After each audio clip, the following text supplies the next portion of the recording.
obró un milagro en donde alimentó a una multitud hambrienta.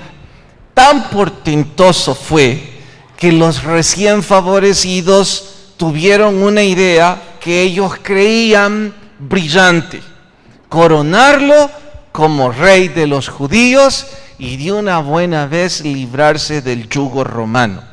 Nuestro Señor, ante el intento, rápidamente se escabulló sin dar rienda a que siguieran con la brillante idea, y lo de brillante con todo el sarcasmo del mundo.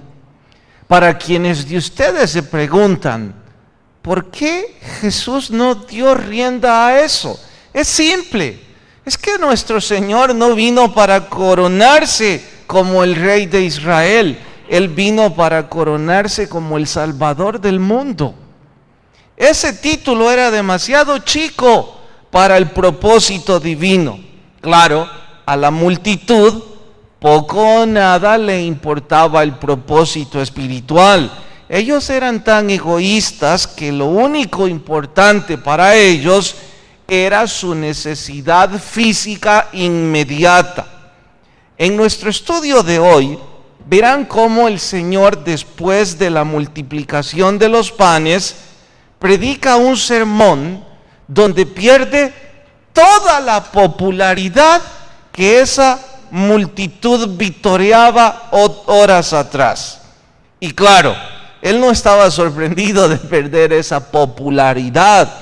En realidad, predicó ese sermón a propósito.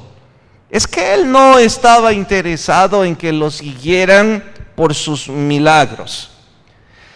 Igual que en ese entonces, me temo que hoy día la iglesia evangélica, sobre todo, ha crecido en forma multitudinaria como resultado de algunos milagros que el Señor obra y otras cosas que algunos predicadores dicen que el Señor obra. Lamentablemente, ese crecimiento, al igual que en la época bíblica, no es algo que debería entusiasmarnos mucho, porque cantidad grande de esas personas buscan solo el milagro y no el mensaje que obra ese milagro.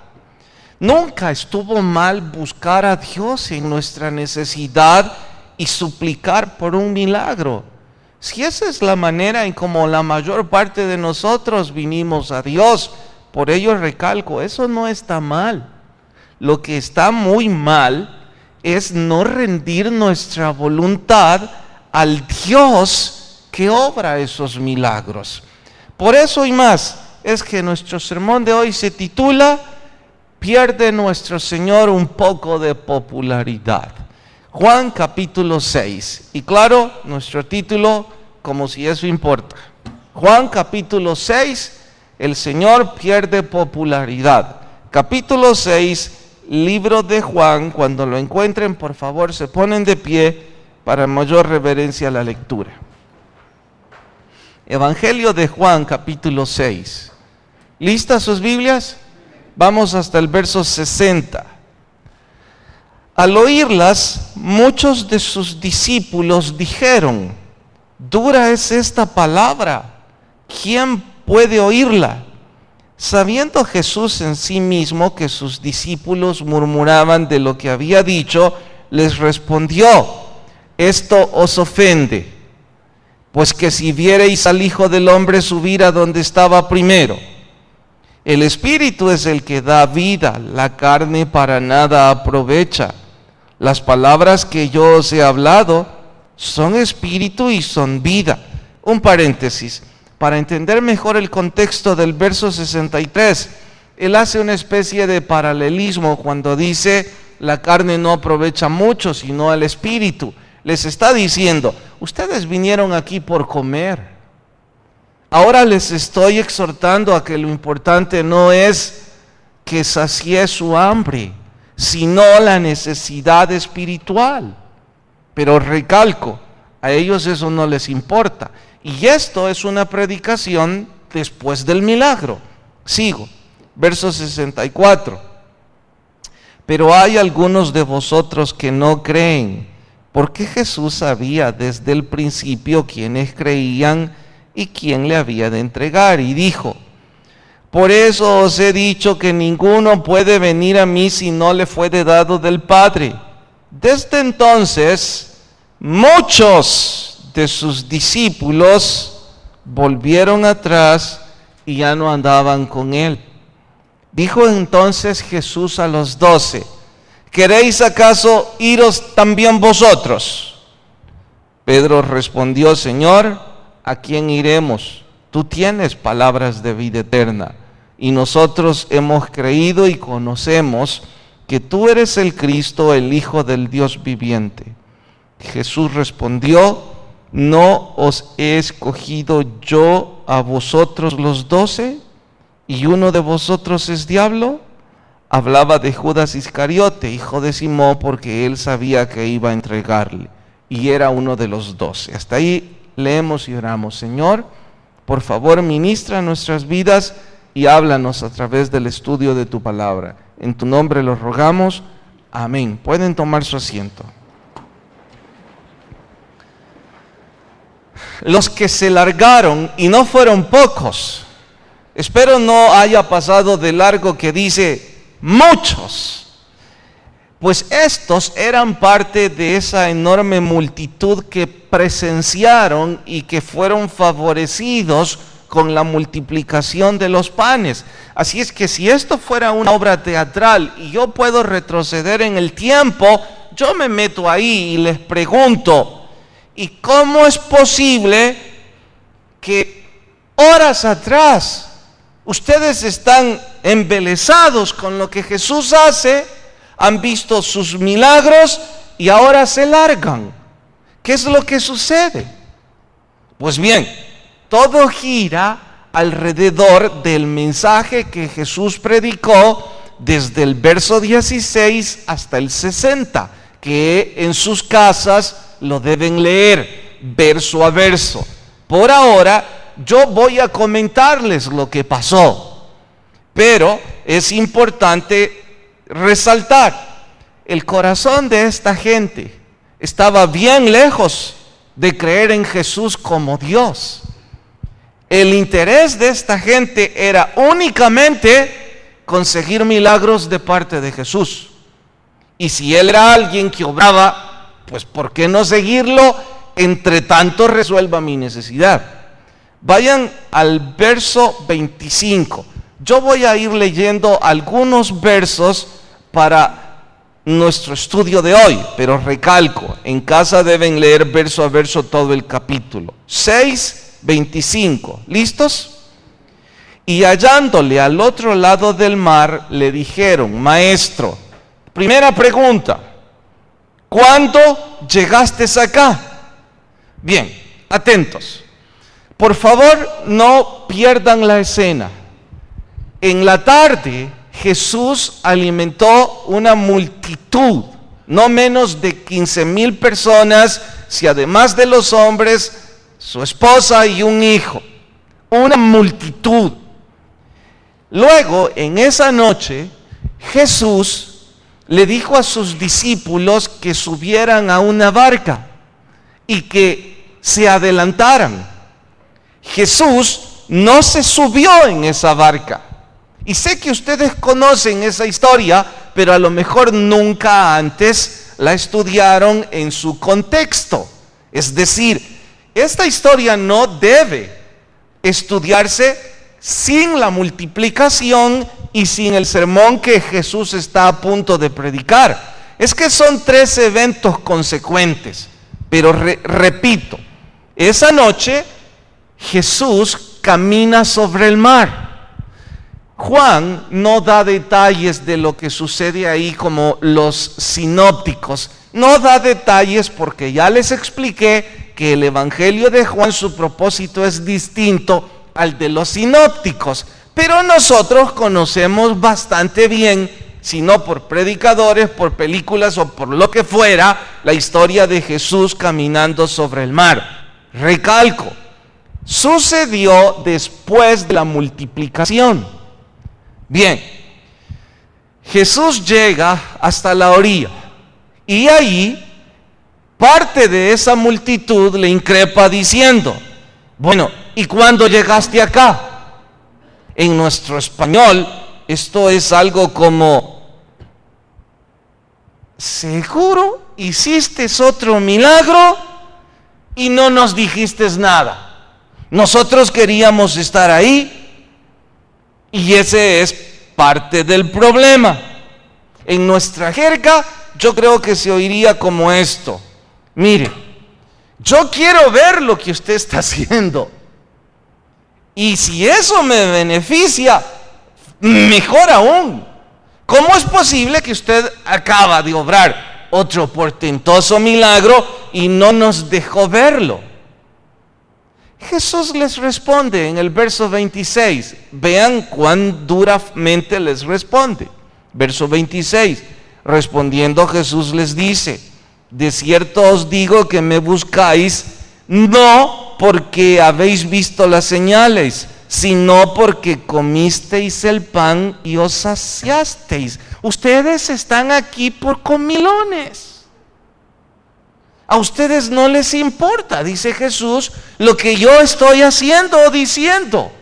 Fue una respuesta drástica, pero era cierto. Esta gente estaba ahí por el beneficio de alguno de los milagros. Como hoy día, lamentablemente, muchos buscamos lo que se habla sobre iglesia, pero para conseguir el beneficio, el prestigio o el favor que eso puede implicar. Y mire, ya dije antes y ahora lo repito, no está mal buscar al Señor por eso. Si la mayor parte de nosotros, al menos hablo de mí, buscamos así al Señor en una necesidad. De otra forma, difícilmente habríamos vuelto nuestra mirada al Señor. Y eso está bien. Lo que está muy mal es lo que sigue. Jesús les reprocha. Ya vieron. Entonces, ¿qué les importa si yo fui al mar y ahí obré otro milagro? Y si usted está a punto de preguntar, ¿y por qué Jesús obró otro milagro allá adentro? Porque los 12 tampoco estaban del todo convencidos con la multiplicación. Así es que Jesús les demostró que aún el mar y el viento le obedecían antes de preguntarles: si quieren ustedes, lárguense también. Luego hay otra pregunta de parte de la multitud, verso 28, vamos a ella. Son 6 preguntas, Verso 28. Entonces le dijeron: ¿y qué debemos hacer para poner en práctica las obras de Dios? Tratemos de entender esto. Es como una conversación en donde ellos, lejos de mostrar vergüenza porque Jesús desnuda su corazón diciéndoles: ustedes están aquí por la comida. Y ellos, en lugar de decir: lo lamentamos, ellos salen con una cuestión religiosa y diciendo: vaya pues, está bien, pero con una actitud de soberbia. Entonces, díganos qué es lo que tenemos que hacer para alcanzar eso de lo que usted habla. Y si usted lee esto rápidamente, le va a sonar que la pregunta era como muy espiritual, como vocablos muy religiosos. Pero a esta altura, ellos ya tenían que haber entendido que no se trataba de hacer obras, se trataba de creer que Jesús era Dios. ¿Recuerdan que les dije cuando empezamos a estudiar Juan que el propósito del libro era demostrarles que Jesús era Dios? Y les mostré en el primer verso: en el principio era el verbo, y el verbo era Dios, y era con Dios. Y les dije que durante todas las semanas que estudiáramos esto, no olvidáramos: Jesús es Dios. A estas alturas, ellos deberían creer en eso. Ellos, lejos de creer en que Jesús es Dios, le están preguntando sobre situaciones religiosas: díganos qué hacer. es que la religión nos ha direccionado desde entonces a pensar que por nuestras buenas obras nosotros podemos alcanzar el favor de Dios. Repito eso. Al igual que ellos, a nuestra cultura, la religión nos ha direccionado a pensar que las buenas obras nos llevan a alcanzar el favor de Dios. Si eso fuera cierto, a cualesquiera religiones que recalquen eso, les pregunto, ¿recuerdan a Nicodemo? Era un hombre con muy buenas obras, humanamente hablando. Difícilmente alguno de nosotros lo va a superar. ¿Pero había alcanzado salvación y vida eterna? No. También pregunto, ¿recuerdan ese pasaje en donde un joven rico le dice a Jesús que quiere ser discípulo de él y que ha guardado todos los mandamientos desde que es un niño? Y tampoco había alcanzado salvación. En contraste, el ladrón en la cruz había vivido como un ladrón toda su vida y había alcanzado salvación. ¿Por qué? Porque Jesús les dijo, no es asunto de hacer obras, es asunto de fe. Algunas personas, no se discute, tienen una buena moral, pero la tienen porque son personas educadas. No es que hayan puesto su fe en un Dios, no es que tengan su fe en principios espirituales. Llevan vidas ordenadas porque sus principios morales fueron ordenados, pero no porque hayan puesto su fe en Jesús como Dios.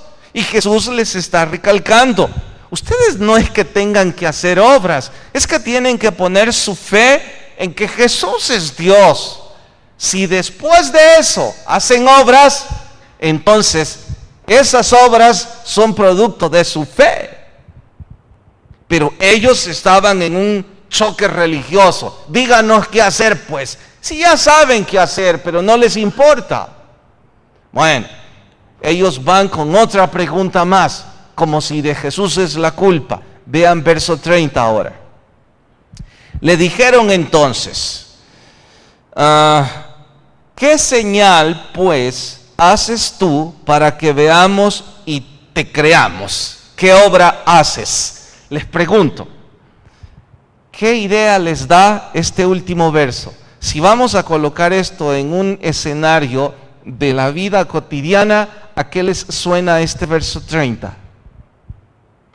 Repito, si ubicamos el verso 30 en esos eventos de la vida diaria nuestra, ¿en qué evento colocarían ustedes esta escena del verso 30? Repitámosla. Dice, le dijeron entonces, ¿qué señal pues haces tú para que veamos y te creamos? ¿Qué obra haces? ¿A qué le suena? ¿Nadie? ¿A nadie le suena nada? Sí, Oscar. Sí, es obvio, no le creen, pero ¿a qué escena de la vida diaria suena? ¿Sí, hermano? No. ¿Sí? Sí hay duda, pero si lo ubicamos de lo que nos sucede a diario, ¿sí? Cierto, pero hay algo más. ¿Sí? ¿Qué? No convencidos, decía Hugo. Deseos de ver milagros. Sí, hermano. Ok, y si ubica eso en lo que nos sucede a diario, ¿a qué le suena?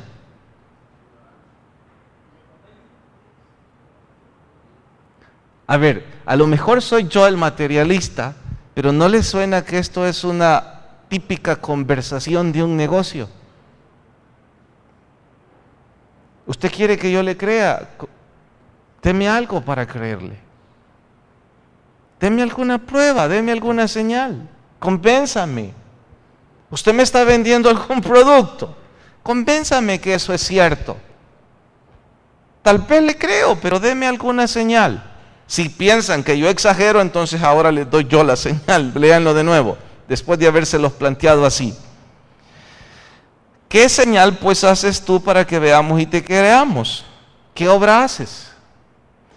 ¿Ahora entienden mejor esto? Y les pregunto, ¿no les suena a una terrible falta de respeto? Si usted dice, no, en realidad ellos querían pruebas. Si ese es el punto, entonces me meto en la plática y les digo a todos estos, ¿y qué fue la multiplicación de los panes? No fue una prueba. ¿Sabe qué responderían ellos? Bueno, sí, pero queremos un poco más. Denos un poco más de señales para reflexionar si creemos en usted o no. Y para que ustedes noten de que ellos estaban como un hombre de negocios, miren el verso 31. No voy a leer todos los versos porque es largo, pero vea. Nuestros padres comieron el maná en el desierto, como está escrito. Pan del cielo les dio a comer. Deténganse. Le dicen ellos al Señor, mire, Moisés le dio a nuestros padres maná en el desierto. Entonces denos usted algo así. ¿Sabe que por eso les dijo comilones? Ustedes quieren que les dé de comer todos los días gratuitamente. Eso es lo que andan buscando. Ustedes no están buscando, dice Jesús, creer en lo que yo estoy diciendo. Ustedes están buscando los favores. Es que su materialismo solo les hace pensar en su necesidad física. Y Jesús les está hablando de su necesidad espiritual. Verán más tarde en casa que ellos sacan en la conversación a Moisés. Y dice, pero es que Moisés. Y si ese es el asunto, entonces me meto otra vez en la plática y pregunto yo. ¿Y sus padres le creyeron a Moisés? A ver, respondan. ¿Creyeron los antiguos a Moisés? Tampoco. Como tampoco ellos creerían aunque vieran más milagros. Y eso es algo que usted va a oír mucho si fuera pastor en las iglesias evangélicas. No se imagina cuántas veces he visto en esta congregación personas venir porque están necesitando un milagro. Igual que yo o igual que usted. Problemas financieros, problemas de pareja, problemas con hijos y otros 18 ejemplos más. Por eso volvimos nuestro rostro al Señor. Y voy a seguir repitiendo, eso no debe darnos vergüenza. Lo que debe darnos vergüenza es lo que he visto en esta iglesia, en muchas veces. Una vez recibo el milagro, al igual que estos, no vuelvo más.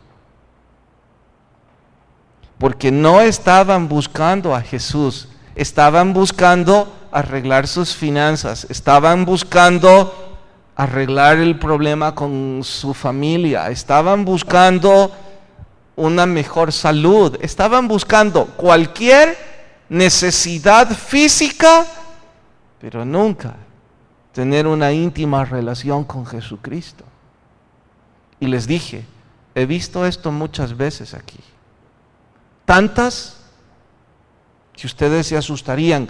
Casi puedo decir que ya me acostumbré a eso. Y siendo yo tan imperfecto y con tantos problemas, a mí me parece ingrato. Me pregunto, ¿cómo pensará el Señor de la actitud de aquellos que están buscándole solo por un milagro? Y ahora que leo esto, me digo a mí mismo, no es nuevo. Si era una multitud. Vean verso 42. Otra pregunta más de parte de ellos. Verso 42.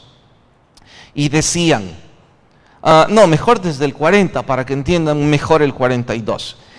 Jesús habla en el 40 y dice: esta es la voluntad del que me ha enviado, que todo aquel que ve al Hijo y que cree en Él tenga vida eterna. Yo le resucitaré en el día postrero. Deténganse. Jesús está hablando que deben creer en Él como el Hijo de Dios, más que buscar sus milagros. Que Él puede obrar esos milagros, pero que no es su asunto. Entonces, ¿qué es lo que tienen que creer? Él les dice, verso 40, esta es la voluntad de que me ha enviado, que todo aquel que ve al Hijo, eso es lo que deben creer. Mire el verso 41, murmuraban entonces de Él porque había dicho: yo soy el pan que descendió del cielo. Otro paréntesis, ¿y por qué dijo Jesús yo soy el pan que descendió del cielo? Porque ellos hicieron el paralelismo con el maná caído del cielo. Entonces Él dice ahora, si eso es lo que ustedes quieren entender, pues entonces me verán a mí como el pan de vida eterna, porque Él es el Hijo de Dios. Él es Dios, eso es lo que tienen que creer. Verso 42, la pregunta. Y decían: ¿no es este Jesús el hijo de José, cuyo padre y madre conocemos? ¿Cómo pues diste que del cielo descendió? ¿Saben cuál es ahora el asunto? En nuestro español se traduce así: el carpintero ahora quiere que creamos que es Dios. Ese es el asunto. Y si yo estoy ahí de nuevo, les tengo que decir: de acuerdo, ustedes tienen todo el derecho de no creer, porque cada quien tiene el derecho de creer en lo que se le antoje. Entonces, si no creen en Jesús como el Hijo de Dios, ¿por qué vienen a pedir que les dé de comer? Porque quieren favores. No quieren poner su fe en el Dios que obra esos favores. Y cierto que Jesús es un Dios que obra favores hacia nosotros, pero no porque quiere que le sigamos por los favores, sino porque es Dios. ¿Saben? Esto a mí no me cuesta entenderlo, tal vez porque mi fe ya creció un poquito después de tantos años de estudiar la Biblia. Pero yo lo pienso en la relación entre mis hijos y yo. A mí me repugna que ellos simulen amarme porque yo voy a satisfacer sus gustos. Me repugna. Y no digo que alguno de ellos se porte mal, pero de vez en cuando, al igual que todos los hijos, alguno de ellos sale con alguna gracia.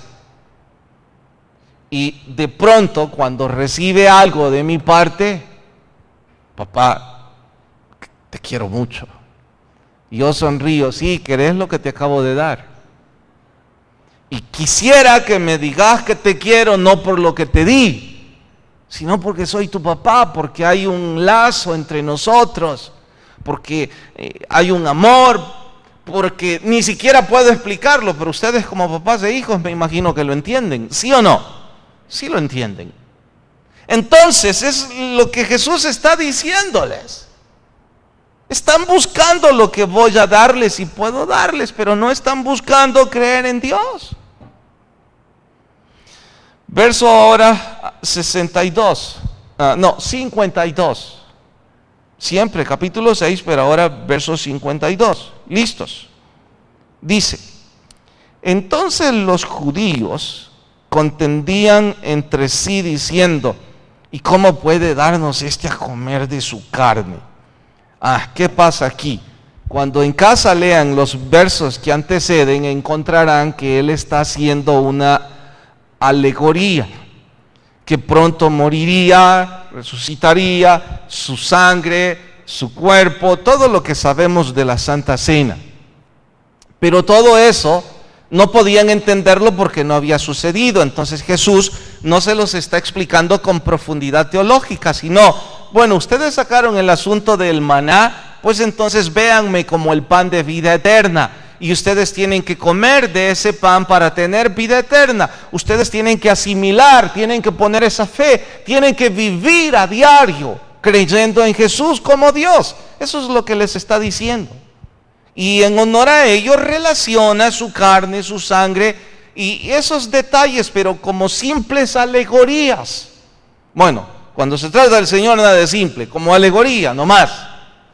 Ellos, su materialismo no les permitía abrir sus ojos a cosas espirituales. Ellos neciamente dicen, quiere que coma sangre, como si este asunto es canibalismo. Si alguno de ustedes estuviera a punto de decirme, mire predicador, es que era complejo, no entendían, yo tengo que responder de esta forma. Mire, por grande que sea un maestro que intente explicar cualquier asunto, cuando el que está enfrente ha decidido no entender, no importa lo que se diga, no va a entender. Porque no es un asunto del intelecto, es un asunto del corazón. Esta gente no estaba dispuesta a rendir su voluntad a Jesús. No era problema sobre entender académicamente lo que Jesús decía. Los otros 12, los otros 11, lo habían entendido bien y muchos otros también. Pero esta multitud no tenía interés en rendir su voluntad a Dios. Y eso es precisamente el ejemplo de esos muchos que les dije antes. Vinieron a buscar el favor y nunca más regresaron. Ellos no tenían interés en rendir su voluntad a Jesucristo. Y aquí hay una pregunta importante para usted y para mí. Si usted y yo estamos deseosos de rendir nuestra voluntad a Él, y si usted está a punto de decir así, entonces yo le pregunto, ¿está luchando para honrarlo? Y todas esas cosas básicas que ya debió haber hecho y que están a su alcance hacerlas, ya las hizo. Si su respuesta es no, entonces ahora dígame, ¿qué excusa tiene? Aquí es simple. No hemos querido rendir nuestra voluntad a Dios. Queremos el beneficio del Evangelio. Cualquiera esa cosa signifique, queremos ese beneficio. Pero rendir nuestra voluntad a su mensaje, eso es otra historia. Y esa era la otra historia de estos. No se sorprendan que Jesús haya predicado este sermón después de la multiplicación y después de caminar sobre el agua. Habían muchos ahí siguiéndole por un propósito distinto. Entonces Jesús quiso apartarlos de una buena vez y decirles, oigan, ¿quieren comida gratis? ¿Quieren que sea vuestro rey para que les quite la opresión de Roma? ¿Quieren impuestos bajos? Ustedes lo que quieren son favores materiales. Por favor, entiendan, ese no es mi reino. No dice que no hace esos favores. Solo dice que ese no es su reino. Y vaya que aquellos que giran su evangelio y sus enseñanzas alrededor de milagros para captar incautos, ahora tenemos que abrir mucho los ojos y decir, ¿qué están haciendo? Jesús está muy por encima de obrar milagros. Él lo explicó. Vean el versículo 53 ahora. Jesús les dijo, de cierto os digo que si no coméis la carne del Hijo de Dios, del hombre, y bebéis su sangre, ahí está haciendo relación a lo que antes les dije, sobre la comparación. Vamos hasta el verso 60.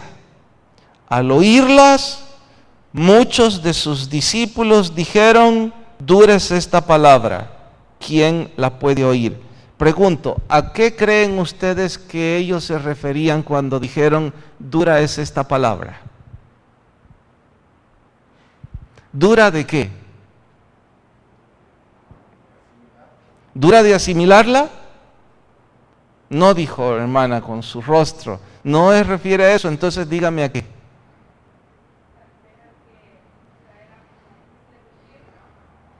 Difícil de cumplirla, casi. ¿Sí? Ese era el asunto. No era dura de asimilarla ni de entenderla, era dura de aceptarla. Porque aceptarla significaría creer en Jesús como el Hijo de Dios. Y creer en Jesús como el Hijo de Dios significaría rendir su voluntad a la palabra de Dios. ¿Entienden mejor ahora? Después de todo esto, muchos se largaron. Jesús perdió popularidad que no le importaba. Y los discípulos, antes que alguno se fuese a marchar, Jesús les increpa y les pregunta: ¿también ustedes quieren largarse? Curiosamente, el único que respondió fue Pedro. Y los que dicen que Pedro no tuvo ningún tipo de liderazgo, yo digo, no se han dado cuenta de esto. Porque inmediatamente Pedro dijo: ¿y a quién iremos? Solo tú tienes palabras de vida eterna. Me gusta esta pregunta porque entonces yo puedo hacerla para mi vida y quizás algunos de ustedes deben hacerla conmigo. Ok. Si alguno de los que está aquí, mire, yo pienso que en este país creer en Jesús como Dios no es problema. Eso no es difícil de asimilar. ¿Por qué? Porque nacimos en un abolengo cristiano. Llámese evangélico, católico o cualesquiera de otras ramificaciones afines. Esas dos religiones que son las mayoritarias en este país dicen que Jesús es Dios. Eso no hay duda. Así es que yo venga ahora con un tratado teológico a preguntar: ¿alguno de ustedes duda que Jesús es Dios? Yo dudo que alguno dude.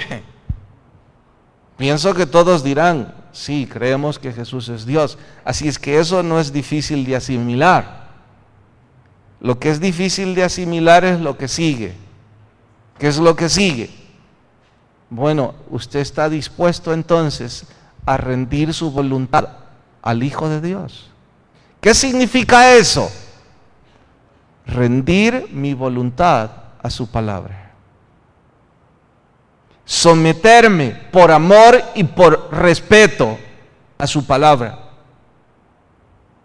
Y de nuevo, perdone la ilustración muy burda pero útil. Uno de mis hijos dijo: no estoy de acuerdo, pero lo voy a hacer por respeto. Bueno, finalmente me hubiese gustado convencerte, pero bastante haces con respetarme. ¿Y de dónde viene el respeto? ¿Por las cosas que recibe? Si así fuera, es repugnante. El respeto debería venir por el amor que se siente. Pero ¿quién va a sentir amor si en primer lugar no cree, en segundo lugar no ha rendido su voluntad al Señor y en tercer lugar no tiene una relación íntima con Cristo? Y por eso la pregunta ahora el Señor también me la hace a mí: si quieres te largas tú también. En consejería, platicando con una hermana, después de todo el asunto, le dije: ahora que he oído su historia, temo que debo preguntarle lo que usted espera en esta conversación. Rápidamente ella dijo: pastor, yo espero que usted me dé algún consejo bíblico para recuperar mi familia. Mi respuesta fue: mire, me doy cuenta que está sufriendo muchísimo. Y quisiera tener las palabras que usted desea oír, pero yo no he sido puesto por el cielo como un representante para advertir el futuro de esa forma. Yo no puedo asegurarle por las cosas que me ha dicho que su esposo va a volver. Es algo bien difícil. Pero sí puedo asegurarle que usted va a tener salvación, vida eterna y un corazón distinto. ¿De qué habla?, me dijo. Su sufrimiento va a ser distinto. Va a llegar el momento, si es que él no vuelve, en que eso no va a ser importante para usted. Porque cuando alguien abre su corazón a Jesús, Dios se compromete en su palabra a obrar en favor nuestro. No dice cómo, solo dice que nos bendecirá. Y dice que nos amará como un padre ama a sus hijos. Y no conozco ningún padre que quiera el mal de sus hijos. Un padre sensato siempre quiere el bien de sus hijos. Y cuando se trata de nuestro Padre Celestial, querrá nuestro bien. No sé cómo, dije. Dios bendecirá su corazón, cerrará sus heridas. No sé si Él volverá. No sé lo que Dios obrará. Solo sé que si usted abre su corazón a Jesús, Dios obrará en él. Ella me dijo: he entendido perfectamente bien de lo que usted está hablando, pero yo vine porque quería un consejo para recuperar mi familia. ¿Puede darme alguno?, dijo. Bueno, sí, puedo dárselos también. Y le di 3 o 4 cosas que la escucha en cualquier parte. Ore, busque al Señor, etcétera, etcétera. ¿Cuál es la diferencia? Si lo que usted quiere es un milagro, tal vez el Señor quiera darlo, tal vez no. Pero Jesús no vino para que lo coronaran el rey de los judíos o el rey de los milagros. Jesús vino para ser el Salvador del mundo. Y para que todo aquel que en Él crea no se pierda, mas tenga la vida eterna. Cuando hemos creído con un corazón genuino y abierto nuestro corazón a Él, claro que yo sigo esperando milagros, y ni duden que en mis oraciones hay una lista bien larga de peticiones. Pero ahora entiendo por qué Pablo dijo: ni lo alto, ni lo bajo, ni lo ancho, nada me puede separar del amor de Dios en Cristo Jesús. ¿Por qué? Porque no depende del milagro. Depende de ese sentimiento que Dios pone en un corazón cuando ese corazón decide rendir su voluntad a Él. Me gusta usar la misma pregunta que Jesús hizo para mí mismo, y quizás algunos de ustedes también deben oírla. ¿Alguno de ustedes también quiere largarse?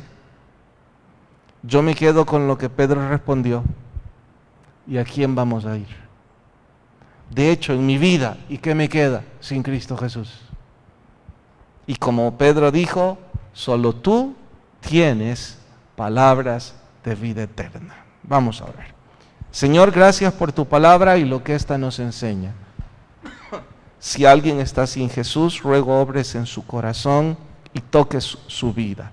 Mientras oran, sus rostros inclinados, si nunca antes usted vino a Jesús, nadie le pedirá que pase al frente, que le aplaudan o algo que se parezca.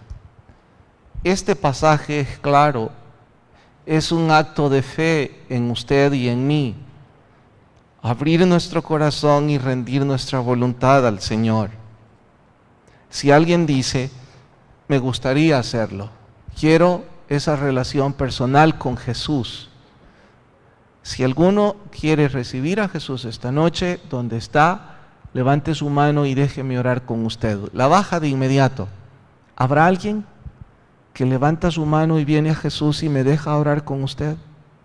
¿Alguien en medio nuestro que toma la decisión más importante de su vida abrir su corazón a Jesús.